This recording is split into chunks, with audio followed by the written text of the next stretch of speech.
Hello সম্মানিত চাকরি প্রত্যাশী বন্ধুরা, আসসালামু আলাইকুম ওয়া রাহমাতুল্লাহি ওয়া বারাকাতুহু। চলে আসলাম সরকারি চাকরির আরো একটি নতুন এবং ইন্টারেস্টিং নিয়োগ বিজ্ঞপ্তি নিয়ে। আর সেই সাথে সার্কুলারটি অনেক বিশাল হতে যাচ্ছে। কারণ এখানে যদি আপনি খেয়াল করেন তাহলে দেখতে পাবেন সর্বমোট ২৩ টি ক্যাটাগরির পদ রয়েছে। এই ২৩ টি ক্যাটাগরির পদের মধ্যে পদের সংখ্যাও কিন্তু অনেক ভালো, ভালো রয়েছে। দেখতে পাচ্ছেন অনেক ভালো কিছু পদের সংখ্যা। এই পদের মধ্যে নেওয়া হবে আবার ৫৩ জন। আবার উপরের দিকে যদি আপনি আরো আসেন তাহলে এখানে দেখতে পাবেন এই পদের মধ্যে ৯ জন, এই পদের মধ্যে ৫৬ জন লোক নেওয়া হবে। আবার এখানে ১১ জন, আবার এখানেও ১১ জন। এভাবে কিন্তু অনেকগুলো পদের সংখ্যা নিয়ে সুন্দরভাবে সাজানো হয়েছে আজকের এই সার্কুলারটি। সো এই সার্কুলারটি প্রথমে বলে রাখছি একটি সরকারি চাকরির নিয়োগ বিজ্ঞপ্তি। এই নিয়োগ বিজ্ঞপ্তিতে যদি আপনি আবেদন করতে চান তাহলে বাংলাদেশের সকল জেলা থেকেই আবেদন করতে পারবেন। কোনো জেলায় কিন্তু এখানে বাদ দেয়া হবে না। আর হ্যাঁ, এখানে সবথেকে বড় টুইস্টের যে বিষয়টি সেটা হচ্ছে এখানে আপনার শিক্ষাগত যোগ্যতা তেমন বেশি প্রয়োজন হবে না। শুধুমাত্র জুনিয়র স্কুল সার্টিফিকেট অর্থাৎ ৮ম শ্রেণী থাকলেও কিন্তু আপনি এখানে আবেদন করতে পারবেন। দেখতে পাচ্ছেন ৮ম শ্রেণীর জন্য অনেকগুলো পদ রয়েছে। দেখতে পাচ্ছেন ৮ম শ্রেণী, যেটাকে আমরা জুনিয়র স্কুল সার্টিফিকেট বলে থাকি। তারপর দেখতে পাবেন আপনি এখানে আরো খেয়াল করলে মাধ্যমিক স্কুল সার্টিফিকেট, যেটাকে আমরা এসএসসি বলে থাকি। আবার এখানে এইচএসসি পাস করেও কিন্তু আবেদন করতে পারবেন। স্নাতক বা স্নাতকোত্তর ডিগ্রি পাস করেও কিন্তু আপনি এখানে আবেদন করতে পারবেন। সো বলতে গেলে অনেক বেশি ইন্টারেস্টিং একটি নিয়োগ বিজ্ঞপ্তি।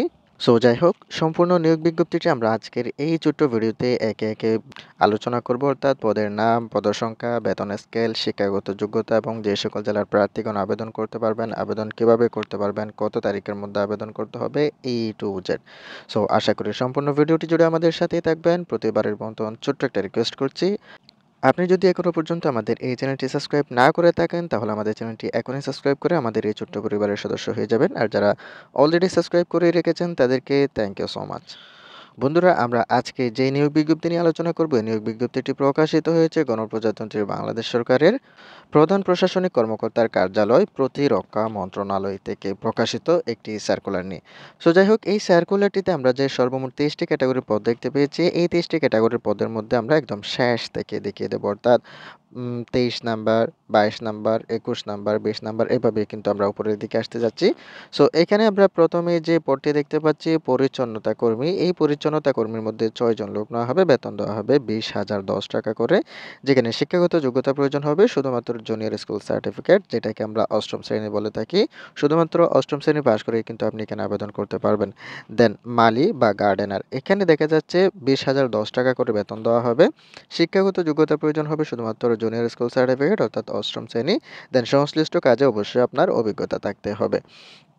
দেন নিরাপত্তা প্রহরীর এখানে ২০,০১০ টাকা বেতনে ৫ জন লোক নেওয়া হবে, যেখানে শিক্ষাগত যোগ্যতা প্রয়োজন হবে শুধুমাত্র মাধ্যমিক স্কুল সার্টিফিকেট বা সমমান পরীক্ষায় উত্তীর্ণ। যেহেতু এখানে সমমান বলা হয়েছে, আপনি মাদ্রাসা, স্কুল অথবা কারিগরি বোর্ড যেখান থেকে হোক না কেন আপনি শুধুমাত্র মাধ্যমিক স্কুল সার্টিফিকেট পাস করে কিন্তু আবেদন করতে পারবেন, অর্থাৎ এসএসসি পাস করে আবেদন করতে পারবেন।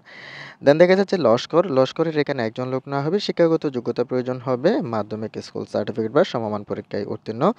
যতগুলা পদের মধ্যে সমমান বলা হবে সেক্ষেত্রে প্রত্যেকটা পদে কিন্তু একটা সূত্র প্রয়োগ করবেন। সেটা হচ্ছে আপনি যেকোনো একটি বোর্ড হতে, স্কুল হোক, মাদ্রাসা হোক অথবা কলেজ হোক, কারিগরি বোর্ড হোক, যেখান থেকে হোক না কেন আপনি পাস করে কিন্তু আবেদন করতে পারবেন। তারপর দেখা যাচ্ছে মেস ওয়েটারের এখানে ২০,০১০ টাকা বেতনে কিন্তু ৫ জন লোক নেওয়া হবে, যেখানে শিক্ষাগত যোগ্যতা প্রয়োজন হবে মাধ্যমিক স্কুল সার্টিফিকেট বা সমমান পরীক্ষায় উত্তীর্ণ। দেন সহকারী বাবুর্চির এখানে ২০,০১০ টাকা বেতনে ২ জন লোক নেওয়া হবে। শিক্ষাগত যোগ্যতা প্রয়োজন হবে শুধুমাত্র জুনিয়র স্কুল সার্টিফিকেট অর্থাৎ ৮ম শ্রেণী এবং সংশ্লিষ্ট কাজে অভিজ্ঞতা থাকতে হবে।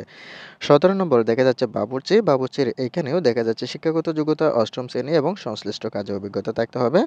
তারপরে অফিস সহায়কের মধ্যে নেওয়া হবে ৫৩ জন লোক। ওয়াও! একটি পদের মধ্যে কিন্তু ৫৩ জন লোক নেওয়া হবে, যেখানে শিক্ষাগত যোগ্যতা প্রয়োজন হবে কোনো একটি স্বীকৃত বোর্ড হতে মাধ্যমিক স্কুল সার্টিফিকেট বা সমমান পরীক্ষায় উত্তীর্ণ।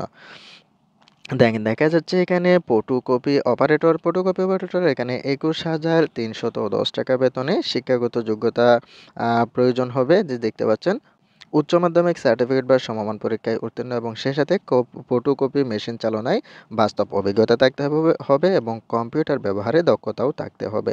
দেন দেখা যাচ্ছে E&BR, যেটাকে বুট মেকারও বলা হয়ে থাকে। এখানে ২১,৩১০ টাকা বেতনে লোক নেওয়া হবে একজন, যেখানে শিক্ষাগত যোগ্যতা প্রয়োজন হবে মাধ্যমিক স্কুল সার্টিফিকেট বা সমান পরীক্ষা উত্তীর্ণ এবং সংশ্লিষ্ট কাজে ৩ বছরের অভিজ্ঞতা থাকতে হবে। তারপর দেখা যাচ্ছে ইলেকট্রিশিয়ানের এখানে একজন লোক নেওয়া হবে ২১,৩১০ টাকা বেতনে। বেতনে, যেখানে শিক্ষাগত যোগ্যতা প্রয়োজন হবে মাধ্যমিক স্কুল সার্টিফিকেট বা সমান পরীক্ষায় উত্তীর্ণ এবং সেই সাথে কোনো স্বীকৃত ইনস্টিটিউট বা প্রতিষ্ঠান হতে সংশ্লিষ্ট বিষয়ে ন্যূনতম ২ বছর মেয়াদী ট্রেড কোর্সে উত্তীর্ণ হতে হবে এবং সংশ্লিষ্ট কাজে ৩ বছরের অভিজ্ঞতা থাকতে হবে। তারপর যে এই পদটি রয়েছে এই পদের নাম হচ্ছে লাইন্সম্যান। লাইন্সম্যানের এইখানে ২১,৮০০ টাকা বেতনে একজন লোক নেওয়া হবে। শিক্ষাগত যোগ্যতা প্রয়োজন হবে মাধ্যমিক স্কুল সার্টিফিকেট এবং কোনো স্বীকৃত ইনস্টিটিউটের বা প্রতিষ্ঠান হতে সংশ্লিষ্ট কিছু বিষয়ের উপরে আপনার প্রশিক্ষণ থাকতে হবে এবং সেই সাথে সংশ্লিষ্ট কাজে ৩ বছরের অভিজ্ঞতা থাকতে হবে। দেন ১১ নম্বর এখানে দেখা যাচ্ছে নিরাপত্তা তত্ত্বাবধায়ক। এখানে ২২,৪৯০ টাকা বেতনে ৯ জন লোক নেওয়া হবে। শিক্ষাগত যোগ্যতা প্রয়োজন হবে উচ্চ মাধ্যমিক সার্টিফিকেট বা সমান পরীক্ষায় উত্তীর্ণ, অর্থাৎ এইচএসসি পাস করে আপনি এখানে আবেদন করতে পারবেন। দেন টেলিফোন অপারেটর এখানে ২২,৪৯০ টাকা বেতনে একজন লোক নেওয়া হবে। উচ্চ মাধ্যমিক বা সমমান পরীক্ষায় উত্তীর্ণ হয়ে আপনি আবেদন করতে পারবেন।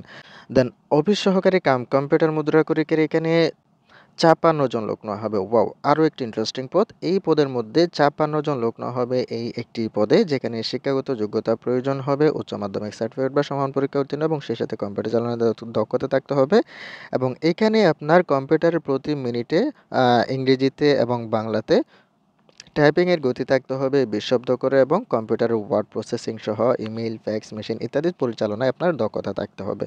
সো এখানে বেতন নির্ধারণ করা হয়েছে ২২,৪৯০ টাকা করে।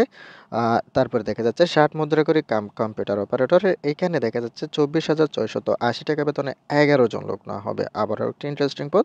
সো এখানে দেখা যাচ্ছে শিক্ষাগত যোগ্যতার প্রয়োজন হবে কোনো একটি শিক্ষিত বিশ্ববিদ্যালয় হতে স্নাতক বা সমমানের ডিগ্রি এবং কম্পিউটারের ব্যবহারে দক্ষতা থাকতে হবে। লিপিতে সর্বনিম্ন গতি প্রতি মিনিটে ৭০ শব্দ ইংরেজিতে থাকতে হবে এবং ৪৫ শব্দ বাংলাতে টাইপিংয়ের গতি থাকতে হবে। দেন কম্পিউটার মুদ্রা করে প্রতি মিনিটে ইংরেজিতে ৩০ শব্দ এবং বাংলাতে ২৫ শব্দ করে গতি থাকতে হবে এবং কম্পিউটারের word processing, email, fax machine ইত্যাদি পরিচালনায় আপনার দক্ষতা থাকতে হবে। দেন দেখা যাচ্ছে পরিসংখ্যান সহকারীর এখানে ২৪,৬৮০ টাকা বেতনে একজন লোক নেওয়া হবে।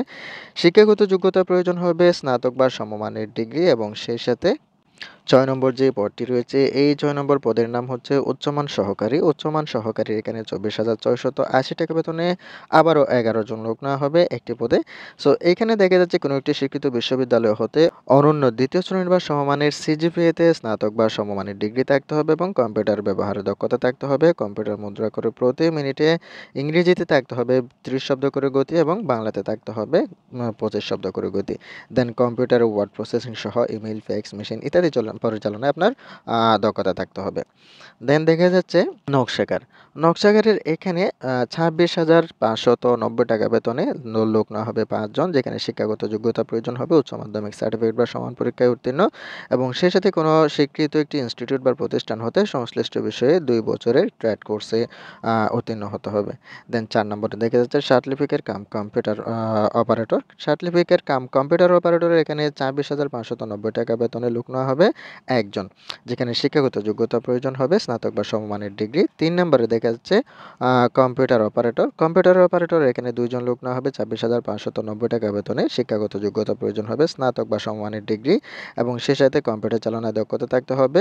টাইপিংয়ের গতি থাকতে হবে বাংলাতে ২৫ শব্দ এবং ইংরেজিতে ৩০ শব্দ করে। ২ নম্বর যে পদটি রয়েছে এই ২ নম্বর পদের নাম হচ্ছে সহকারী অধীক্ষক। সহকারী অধীক্ষকের এখানে দেখা যাচ্ছে ২৬,৫৯০ টাকা বেতনে একজন লোক নেওয়া হবে। কোনো স্বীকৃত বিশ্ববিদ্যালয় হতে স্নাতক বা সমমানের ডিগ্রি পাস করে আপনি আবেদন করতে পারবেন যেকোনো বিষয়ের উপর। এখানে কোনো বিষয় নির্ধারণ করা নেই। যেকোনো একটি বিষয়ের উপর স্নাতক ডিগ্রি থাকলে আপনি আবেদন করতে পারবেন এবং সেই সাথে মাইক্রোসফট অফিস ও ডেটাবেজ কম্পিউটার চালনায় দক্ষতা থাকতে হবে। দেন ১ নম্বর পদের নাম হচ্ছে নিরাপত্তা উপপরিদর্শক। নিরাপত্তা উপপরিদর্শকের এখানে ২৭,৩০০ টাকা বেতনে ৩ জন লোক নেওয়া হবে। কোনো একটি স্বীকৃত বিশ্ববিদ্যালয় হতে স্নাতক বা সমমানের ডিগ্রি পাস করে আপনি কিন্তু এখানে আবেদন করতে পারবেন। সো এই যে এই সার্কুলারটিতে যে ২৩ টি পদ রয়েছে এই ২৩ টি পদের মধ্যে কি শিক্ষাগত যোগ্যতা প্রয়োজন হবে, কতটি করে পদ রয়েছে, কি পদ রয়েছে সমস্ত বিষয়গুলো তো দেখিয়েই দিলাম। কিন্তু যে বিষয়টি দেখার সেটা হচ্ছে আপনি কিভাবে এবং কত তারিখের মধ্যে আবেদন করতে পারবেন। আবেদন করার জন্য এই যে একটা লিঙ্ক দেখতে পাচ্ছেন, এই লিঙ্কটির মাধ্যমে তাদের ওয়েবসাইটে গিয়ে আপনার আবেদন ফর্মটি ফিল আপ করে সাবমিট করে দিতে হবে। লিঙ্কটি আমরা আমাদের ভিডিও ডেসক্রিপশন বক্সে দিয়ে দেবো আপনাদের সুবিধার্থে, যেখান থেকে আপনি শুধুমাত্র একটি ক্লিক করে তাদের ওয়েবসাইটে চলে যেতে পারবেন। সো যাই হোক, এখন দেখে নেব আপনি আবেদন করার জন্য কতদিন সময় পেয়ে যাচ্ছেন। আবেদন করার শুরুর তারিখ হচ্ছে ১ জানুয়ারি ২০২৫ খ্রিস্টাব্দ সকাল ৯টা থেকে আবেদন করার শেষ সময় হচ্ছে ৩১ জানুয়ারি ২০২৫ খ্রিস্টাব্দ বিকাল ৫টা পর্যন্ত। অর্থাৎ সম্পূর্ণ ১টি মাস আপনি সময় পেয়ে যাচ্ছেন। এই ১ মাসের মধ্যে আপনার আবেদন কমপ্লিট করে নিতে হবে। সো এই সম্পূর্ণ সার্কুলারটিতে যদি আপনার কোনো অংশ বুঝতে অসুবিধা হয় তাহলে অবশ্যই আমাদেরকে কমেন্ট করে জানিয়ে যাবেন। অথবা যদি আপনার কোনো ধরনের প্রশ্ন থাকে তাহলে সেটাও আপনি আমাদেরকে করতে পারেন। আমরা সর্বোচ্চ হেল্প করার চেষ্টা করব আপনাকে ইনশাআল্লাহ। সো এই ছিল সম্পূর্ণ ভিডিও। এতক্ষণ ধরে আমাদের সাথে থাকার জন্য অনেক ধন্যবাদ। আর হ্যাঁ, আরো একটি কথা, আপনি যদি প্রতিনিয়ত নতুন সার্কুলারগুলি সবার আগে পেতে চান তাহলে আমাদের চ্যানেলটি এখনই সাবস্ক্রাইব করে পাশে রাখা বেল আইকনে ক্লিক করে অল সিলেক্ট করে রাখুন। আর ভিডিওটি যদি আপনার কাছে এতটুকু ভালো লেগে থাকে তাহলে অবশ্যই একটা লাইক করে যাবেন।